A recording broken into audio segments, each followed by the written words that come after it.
Era uma manhã comum de 1976, numa loja de discos em Goiânia. Uma mulher entrou, foi direto à prateleira, pegou um compacto, levou até o balcão e pediu para o atendente que embrulhasse, porque era presente. O atendente embrulhou, agradeceu e sorriu. Ela foi embora sem olhar para trás. Não sabia que o homem que tinha embrulhado o disco era o cantor do disco, e ele não disse nada. Antes de ser cantor, Amado Batista tentou ser empregado de um. Ele queria trabalhar numa loja de discos em Goiânia, não para fazer carreira, para ficar perto da música, para ouvir, para aprender, para estar no único lugar que fazia sentido para ele naquela época. A loja não o aceitou. Não havia vaga, ou talvez houvesse, mas não para aquele rapaz jovem, sem experiência, que havia chegado de uma fazenda pobre do interior e que não tinha nada além de vontade.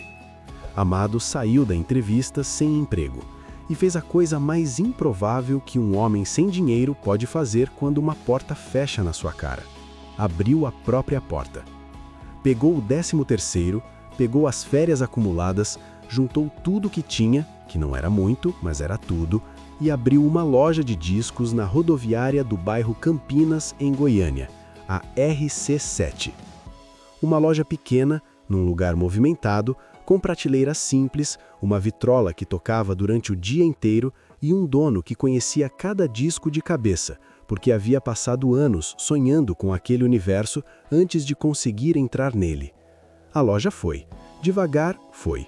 Uma virou duas, duas viraram 4. Amado aprendeu que sabia vender, que tinha um jeito com as pessoas, uma facilidade de conversa, uma memória de catálogo que impressionava qualquer cliente que chegava sem saber o que queria e saía com 3 discos embaixo do braço. Mas a loja nunca foi o sonho. Era o sustento enquanto o sonho não chegava. E o sonho tinha um nome, tinha uma voz, tinha uma melodia que ele compunha nas madrugadas quando a loja fechava, e o silêncio finalmente deixava ele ouvir o que estava dentro da própria cabeça. O sonho era um microfone, era o palco, era a voz que ele sabia que tinha e que o mundo ainda não havia tido a chance de ouvir. Em 1975, aconteceu uma coisa rara no mundo da música brasileira, uma sobra de estúdio. Numa gravadora em São Paulo, havia algumas horas disponíveis que nenhum artista havia reservado, tempo de estúdio que custava caro, mas que se ficasse vazio não valia nada. Alguém ligou para Amado. Ele foi. Gravou seu primeiro compacto duplo com a velocidade de quem não sabe quando vai ter essa chance de novo, com a seriedade de quem ensaiou aquelas músicas mais vezes do que qualquer pessoa ao redor sabia, com a voz de um homem que havia guardado aquilo dentro do peito por anos demais para sair de qualquer outro jeito que não fosse inteiro. Voltou para Goiânia com o compacto nas mãos e fez o que qualquer pessoa faria na situação dele. Colocou o disco na prateleira da própria loja e esperou. O disco não vendeu. Não foi um fracasso barulhento. Não houve crítica, não houve rejeição pública, não houve ninguém dizendo que era ruim. Foi pior do que isso. Foi indiferença. O tipo de silêncio que não dá nem o conforto de uma briga. As pessoas entravam na loja, olhavam as prateleiras, compravam outros discos, e o disco de Amado ficava lá, parado, esperando. Ele mesmo contou, décadas depois, numa entrevista, com o humor de quem sobreviveu à humilhação e pode rir dela sem fingir que não doeu. Nem a minha família comprou. Uma frase curta, dita com um sorriso, que carrega mais peso do que parece, porque não é só sobre um disco que não vendeu, é sobre um homem que havia apostado tudo num sonho, que havia largado a segurança de um emprego fixo para abrir uma loja, que havia aproveitado uma sobra de estúdio como se fosse a última oportunidade da vida e que voltou para casa com a prateleira cheia e o bolso vazio. E que mesmo assim não desistiu. Que ficou atrás do balcão, que continuou vendendo os discos dos outros, que continuou compondo nas madrugadas, que continuou acreditando numa voz que o mundo ainda não havia decidido ouvir. O que você teria feito no lugar dele? Deixa nos comentários, porque essa é uma daquelas perguntas que não tem resposta fácil. E se esse vídeo está te prendendo, deixa o seu like agora. Isso ajuda muito a gente a continuar trazendo histórias como essa. Foi no meio desse fracasso que Amado conheceu Reginaldo Sodré. Reginaldo era compositor, um homem que entendia de melodia e de letra com aquela naturalidade de quem nasceu sabendo, do tipo que a gente encontra raramente e reconhece imediatamente.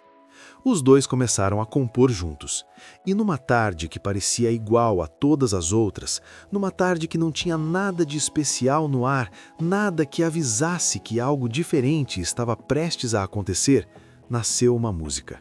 Desisto. Uma ironia do destino que o próprio Amado reconhece com o sorriso de quem sabe que a vida tem senso de humor, no momento em que ele mais estava tentado a desistir de verdade, de tudo, do sonho, do microfone, da voz que o mundo insistia em ignorar, a música que ia mudar tudo se chamava exatamente isso: Desisto. A música foi levada para a gravadora Chororó, uma gravadora pequena de Goiânia, que trabalhava com o mercado regional. O dono ouviu e não acreditou.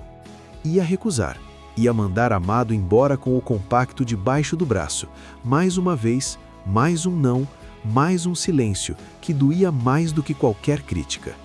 Mas havia uma pessoa naquela gravadora que ouviu a música de um jeito diferente. A filha do dono, uma jovem chamada Isis. Isis ouviu Desisto e sentiu o que as boas músicas fazem com as pessoas quando chegam do jeito certo. Aquela coisa que vai direto para o peito antes de passar pela cabeça. Ela foi até o pai, disse que aquela música tinha algo, que aquela voz tinha algo, que seria um erro deixar ir embora. O pai ouviu a filha e gravou. O nome de Isis nunca apareceu em nenhum disco, nunca estampou nenhuma manchete, nunca recebeu crédito público pelo que fez naquele dia. Mas sem ela, sem aquela jovem que ouviu com os ouvidos certos numa tarde em que o dono da gravadora já estava quase dizendo não, o Brasil talvez nunca tivesse ouvido falar de Amado Batista. E antes de continuar, a gente quer parar um segundo para agradecer a você.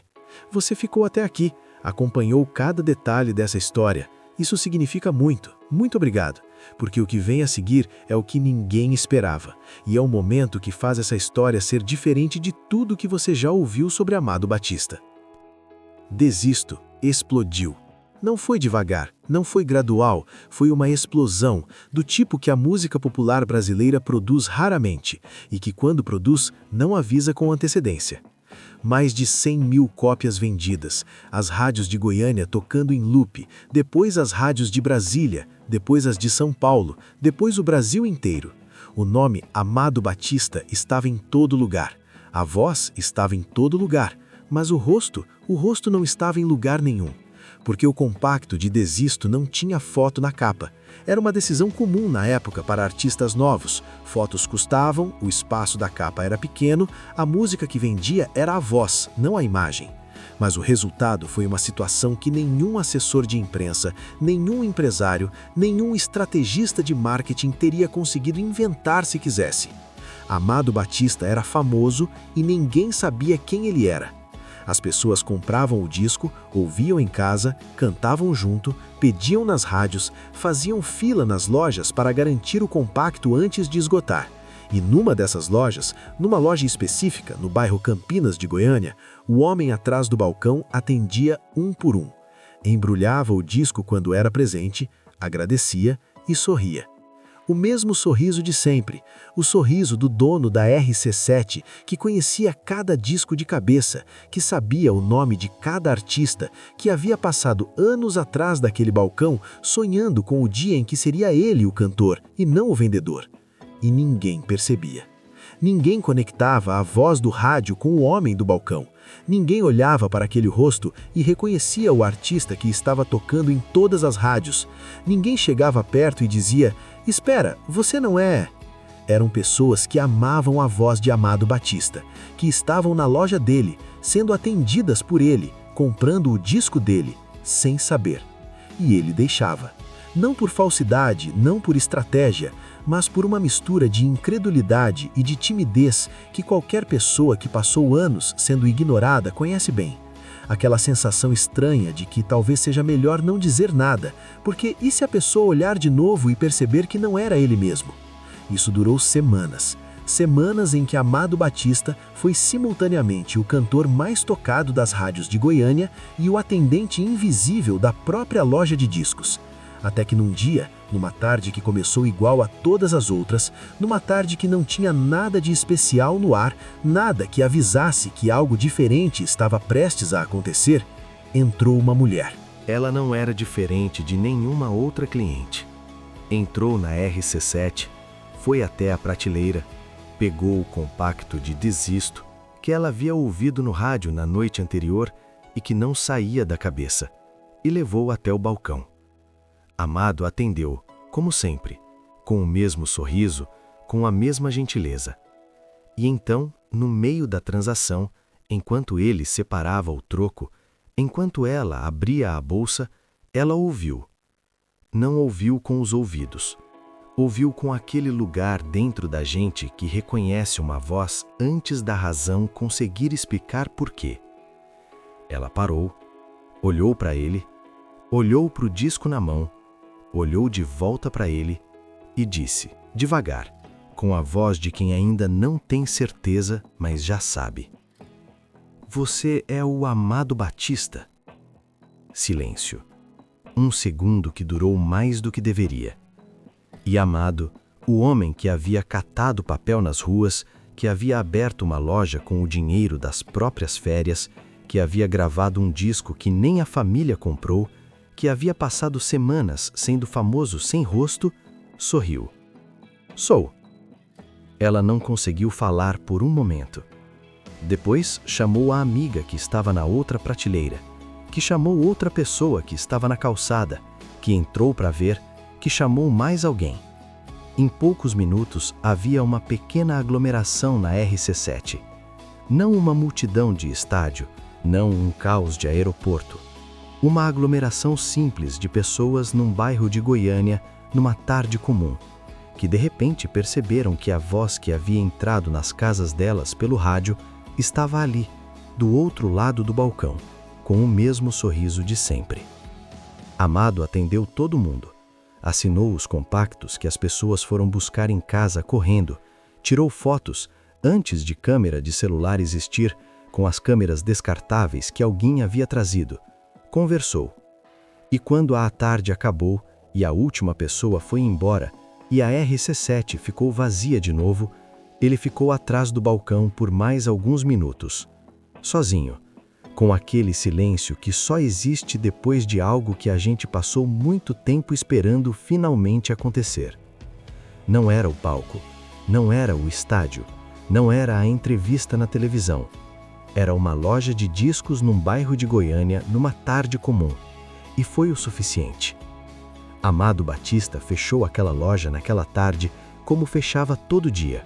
Apagou as luzes, girou a chave e foi para casa, com a certeza, finalmente, de que a voz que ele havia guardado dentro do peito por todos aqueles anos, a voz que o mundo havia ignorado por tanto tempo, tinha chegado. Não com pompa, não com cerimônia, com uma mulher que parou no meio de uma frase e disse: "Você não é..." E ele disse: "Sim." Amado Batista continuou vendendo discos na RC7 por mais algum tempo depois disso. Depois os shows foram chegando, a agenda foi enchendo, o balcão foi ficando para outra pessoa. E a loja, que havia nascido de uma rejeição e que havia sido o lugar onde a fama finalmente ganhou rosto, foi ficando para trás, como ficam as coisas que cumpriram o papel que tinham que cumprir. Mas o homem que fechou aquela loja pela última vez era diferente do homem que a havia aberto. Não pelo dinheiro, não pela fama, pela certeza. A certeza de que às vezes a única diferença entre desistir e chegar é uma tarde comum, uma mulher que para no meio de uma frase e uma voz que finalmente encontra os ouvidos que estavam esperando por ela. E você, que ficou com a gente até o final dessa história, o que você sentiu? Você consegue imaginar como é ser famoso sem que ninguém saiba quem você é? Já passou por um momento assim, em que você sabia que tinha algo de valor dentro de você, mas o mundo ainda não havia prestado atenção? Deixa nos comentários.